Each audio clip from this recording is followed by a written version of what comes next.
How to write a book review.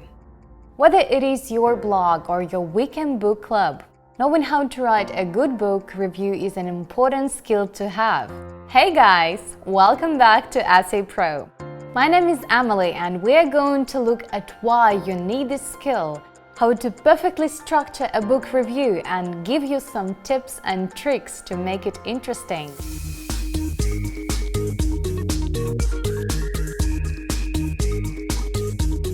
Writing book reviews is a great way to improve your writing skills and develop your analytical skills. It's also good for providing your fellow bookworms with an insight about the book, whether it's a great book that you don't want to keep to yourself or a terrible book that you want to warn people about. If you feel strongly about the book, you can write your own thoughts about it and share them with others. And in some cases, you can even be paid to read books and write reviews. It sounds like a dream come true if you're an avid reader, but if you're going to make a living from reviewing books, you need to know how to structure a good review. The three main elements of any good review are a summary, your evaluation of the book, and your recommendation. If you need a template, here's an easy one to follow. First, the hook. The hook is what catches your reader's attention and intrigues them. Make this statement compelling. Don't be afraid to get a little provocative. You want people to stop scrolling and continue reading your thoughts on this book. You can pick their interest by taking an angle less explored or by posing a question. For example, let's take a book we all know, Cinderella. If I were to write a review for it, my hook would be something like the classic rags to rich tales of an orphan girl who becomes a princess.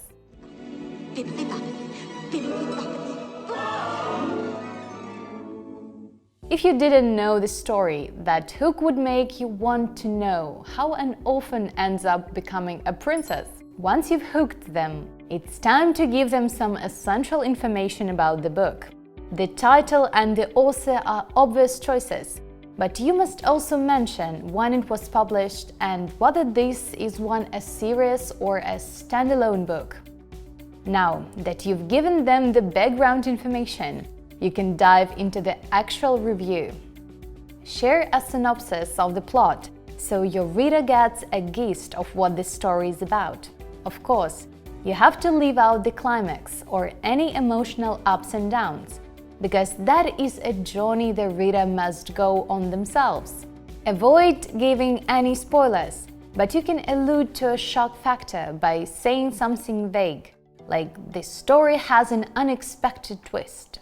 What a twist! Now, many websites already share book synopses. Amazon, Goodreads, Barnes & Noble, all these websites summarize the plot of the book.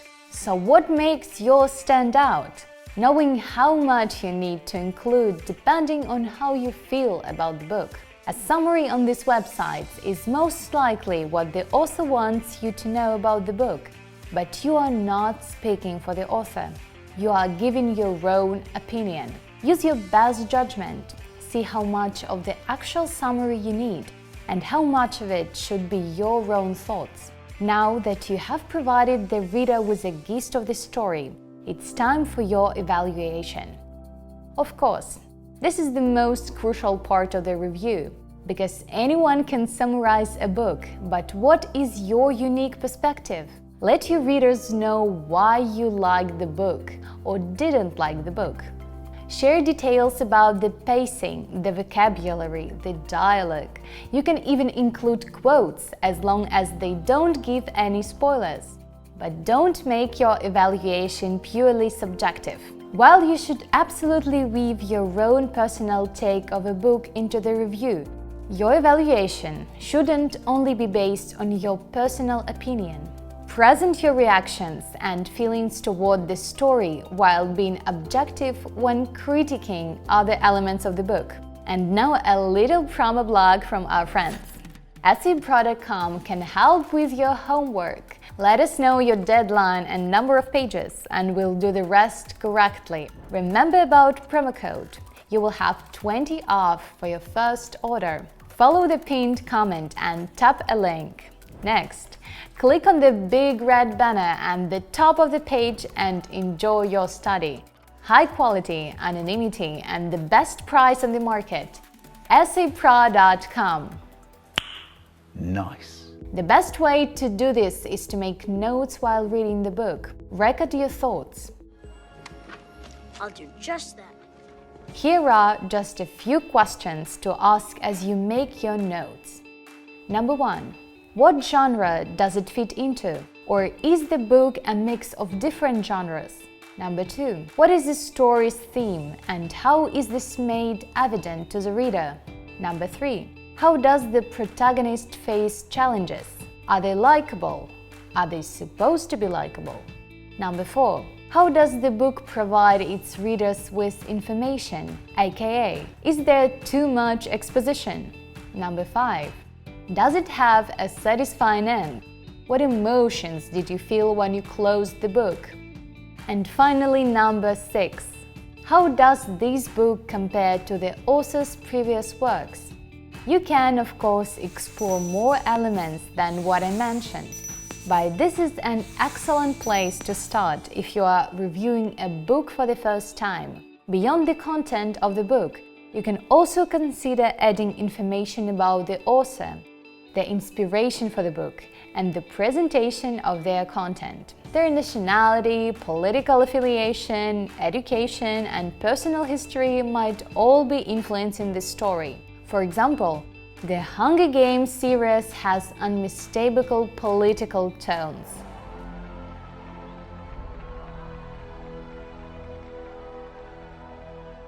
What motivated the author to write such a book? Hunger Games is a critique of government that is explored through themes of fear and revolution. It presents this information by showing you a shiny, progressive capital with a dark history of exploitation, violence, and capitalism. As incredible as the story of the Hunger Games is, its anticipation is equally fascinating and worth sharing with the audience. There it is! Oh, fire in the house! When the author, Susan Collins, was flipping through channels on TV, she came across a reality show. She switched the channel and saw actual footage of the invasion of Iraq. The two themes blurred in her mind, and the idea for the book was formed. That's an interesting bit of information to add to a review, because knowing the conception of the idea also builds intrigue in your audience. Like, what could the result of these two completely different and disconnected themes look like? Writing reviews for non-fiction books is a little bit different. You can follow the overall structure, but you don't have to worry about giving spoilers. When writing a book review for a non-fictional piece of work, your primary job is discussing the problems the book addresses and whether or not it does a good job of solving them. What experience does the author have in the field? Is the book actually helpful? Cover the key takeaways from the book and state how clearly and effectively the author is able to communicate their points. Once you have your evaluation, it's time to actually give your recommendation. After sharing your praises and critics, let your audience know if it's worth the read or not. Also, address why you think they should read it or avoid it. For example, did you dislike the plot because of some inconsistencies, but enjoy the characters? Is this book in the series less exciting than the previous ones, but important because of some critical pieces of information? Make your stance clear, so people aren't left questioning whether they should buy the book. You don't have to expressly say, "I recommend this book." You can say that by highlighting certain opinions. For example, your final paragraph could mention how you liked the unexpected ending and wishes you could read it for the first time again, just to feel that surprise again. That alone will encourage readers to buy the book, because they want to know what you experienced. And finally, tie it all up with a rating. Some review sites provide star rating, which help people decide quicker. If you are reviewing a book on your personal blog and using your own rating system, explain this system as well. You can also add more punch to your rating by mentioning what kind of audience you think would enjoy the book. And finally, I'm going to share a few things you need to keep in mind when writing a book review. First, have an opinion. It sounds like an easy thing to remember, but if you're used to only writing book reports for school, you likely share more facts than feelings in the report. People want to know what you thought about the book, so don't be on the fence about your opinions and state clearly what you liked and didn't like. Second, remember to back up your points. Instead of saying the dialogue is rich and emotional, show it by adding a quote from the book. Don't just say a character is bizarrely funny. Tell your audience what instance made you feel that way. Just make sure it's spoilers-free. Third, follow guidelines. If you're writing for your own blog, you can write the way you feel comfortable. But if you are reviewing a book for a publication, your tone, format, and content must adhere to their standards. And finally, be open to learning from others. One of the best ways of learning to write a great review is to read other reviews. And with that, we've come to the end of today's video. If you found this video helpful, like and share it with someone you think might need it. If you need help planning and researching your next essay, you can work with our experts at EssayPro.com. Our experts can guide you through your essay writing journey and help you get those high grades.